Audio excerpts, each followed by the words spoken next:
Hello, bridge builders! I'm here with some exciting news. The first volume of interviews is now available on Amazon.com. The link can be found at eatlunchandboardgame.com. I promise that all proceeds from sales of this book will go right back into this podcast and channel.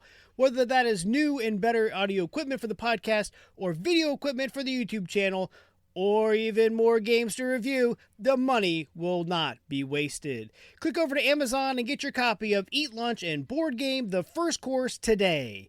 And thank you for supporting the show. As many of you may know, I am a reviewer of games for Everything Board Games, as another way to immerse myself in this great hobby. Corpse Cat came across my view and I was immediately intrigued. The box was a wooden coffin, and that definitely caught my attention. When I received my copy, the box was held together with some 3D printed components. Now, I was even more fascinated by this game. My curiosity got the better of me, and I reached out to Colby Lippincott, the producer and publisher of Corpse Cat.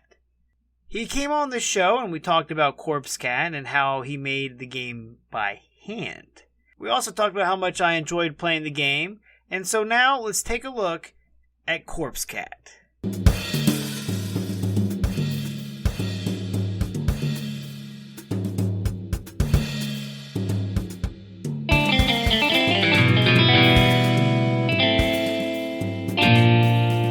Alright, welcome back to Lunch and Board Game. I'm your host, Adam Collins, and let's take a look at the rule clarity for Corpse Cat.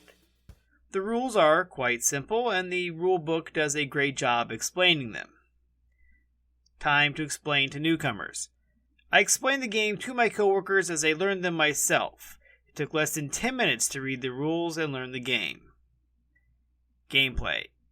Each player selects a cat. Each of the different cats are identical in every way but the name and the picture at the top of the card. The bottom part of the character cards are exactly the same. Deal each player a hand of 4 cards.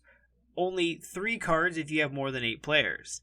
The first player is the person who has had the most cats. I have had 7. Dodie, Phoenix, Evita, Carmela, Beatrix, CJ, and now Meow. Anyway, the first player rolls a single die. The card is consulted and the action listed is followed. This action could be to place a card from your hand onto an opponent or onto yourself. You could flip over the top card from the deck and place it on yourself or an opponent, or take a card from an opponent's hand and play it against them, or discard a card from your hand. Since there are 6 options and a standard d6 is being rolled, the odds are even for every action.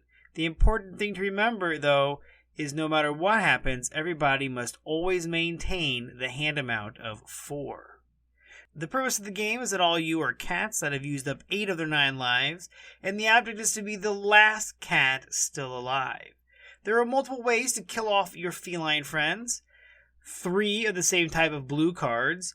These blue cards are Don't Land on Its Feet, Owner Forgot to Set Out Food, Ate a Diseased Rat, or Choked on a Hairball. The other way to die from these blue cards is to have 1 of each. Now there are yellow cards, and if you get 2 of the same yellow card, you are eliminated. These are Beat Up by a Younger Cat, Mauled by a Dog, and my personal favorite, Cuddled by a Toddler. Wouldn't be any fun if you couldn't immediately die on 1 card, so there is a instant death card that has a black border, and they are Crushed by a Garage Door, Hit by a Car, Fell Asleep in the Dryer, Got into the Antifreeze, and Chewed on a Power Cable. This card is very reminiscent of the poor cat from Christmas Vacation. There are red and orange cards that also help hinder your opponents in their quest to be the last one alive. These typically will have an effect that somebody else gets to choose a number, or you choose your own number, or something very non-forgiving. When killed, flip over the cat character card. The 1 and 2 roll results change slightly, making them a little more powerful.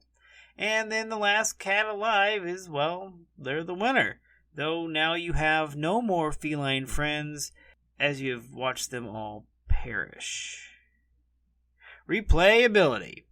Since the game utilizes a die, replayability is built into the game. Each game will feel the same, but will play differently. Each time we played at lunch, we played it multiple times. Lunchtime potential. Corpse Cat plays easily in under an hour. We played 3 times each time we played the game at the office, so yes, it is very playable at lunch and also very enjoyable. Components. Oddly, this is my favorite section this episode. I apologize if you've listened to the interview with Colby Lippincott, and if you haven't, go listen to it. Corpse Cat contains cards and dice.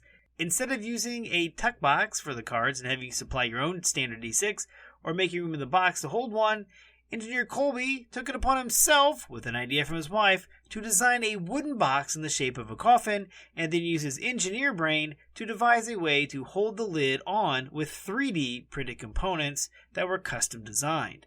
The box holds together firmly. It holds the cards, again, custom made by hand by use of blue core cardstock and laminated and cut out with a Cricut. It also holds the 2 supplied dice. I like the touch of the second die. It allows for a slightly speedier game. All these components are well made, and I have no doubt they will hold up to the repeated play that I'm sure this game is going to see. Artwork. The 8-bit graphic design art works very well for this game. It keeps the tone lighthearted, even though the theme is quite morbid. It is done in a humorous way. It displays exactly what each card states, but without being graphic about it. At first I thought the art looked like it just didn't render right when being printed, but after a few plays, the artwork really does start to work very well for Corpse Cat. Bang for the buck. Off the Lab Rat Games Etsy shop, Corpse Cat is $35 with free shipping. That may seem a bit steep, but you are paying for a game that is literally handmade. The box has a great shelf presence. It is a great conversation piece, and I have taken this game to work twice, and each time we've played it multiple times. I believe that you will get your money's worth from this game. Summary. I do not have any idea why a group of cats that have used 8 of their lives are 1. Hanging out together, and 2. Trying to knock each other off. The premise makes little to no sense, but honestly, this does not affect my enjoyment of the game at all. If anything, the absurd premise only heightens it. One of the best aspects of the game is the lack of player elimination, yet that leads to the game's biggest drawback. The eliminated characters can kind of play a kingmaker. They can influence strongly who wins and loses the game. The game's complete lack of remorse makes it all the more fun to play. Very few cards in this game help a player out.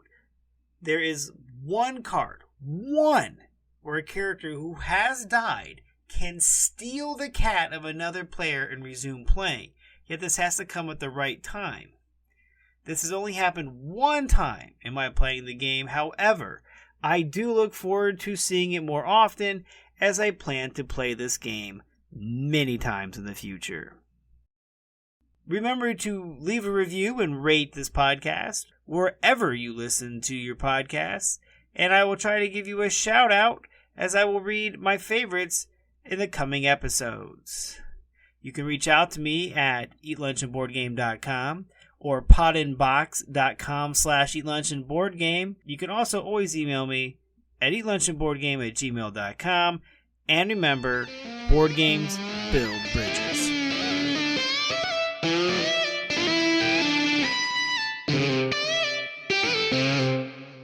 When you're gaming, why not be comfy?